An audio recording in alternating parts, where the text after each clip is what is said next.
interview them. Before you leave, make sure to ask them questions, because if they say like, do you have anything else, and you're like, no, they're like, okay, well, you don't care. Always prepare. I think don't go into an interview like not knowing anything about the company. Like just go to their website and kind of look through that, see what they're doing, see what they stand for. I think it's important to, when you go into an interview, to kind of anticipate what you might be asked, so that there's not a really long pause in between questions where you're just trying to think of what to say. Interviews are so awkward because it's literally one of the few times that you know someone is judging you. If you're one of those people in life, sometimes like me, who says every 5 seconds, you might not want to do that when you're in an interview. Tips for the trade. Go sound smart. So the attire, it really matters what job it is. Well, it's best to go to work clothed, in my experience. That's what I've learned. I mean, depending on your job. Some jobs, clothing is optional. Should I wear a bodycon dress? No. But I got a nice little shape though. Well, I'm glad you think that, but it's not for your coworkers to think. Really? Oh. Less is more. Always remember that. Smell good. Scent is everything to me. I don't think you should overpower the room, but at least smell good. Smell like you just took a shower. Don't be wrinkled. Don't have a split. Ladies, it's too high. That when you walk, you see that upper thigh. That ain't cute. It's not cute. What I wear is probably the most difficult choice I make all day, especially in relation to keeping it business casual. Still, I don't know what that means. I'm going to be 67 years old, and I'm still not going to understand what business casual means. Cover up, get some nice classy clothes, maybe go to Express, get something nice to wear. Be comfortable. If you're not comfortable, you're gonna hate your life and your job no matter what. And I've been there. Have one ready.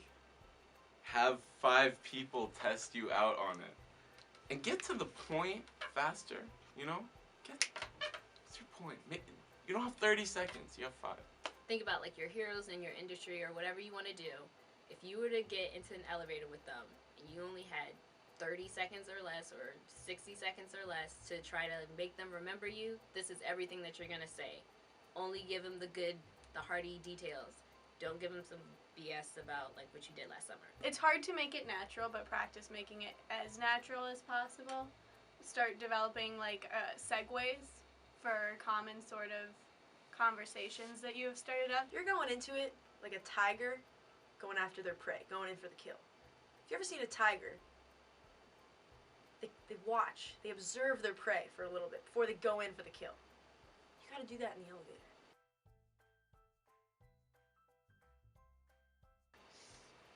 Is it lying though? We're just here's the truth, and we're just stretching it a little. It's not breaking. Lying is when it breaks, but look at this. The truth is going pretty far.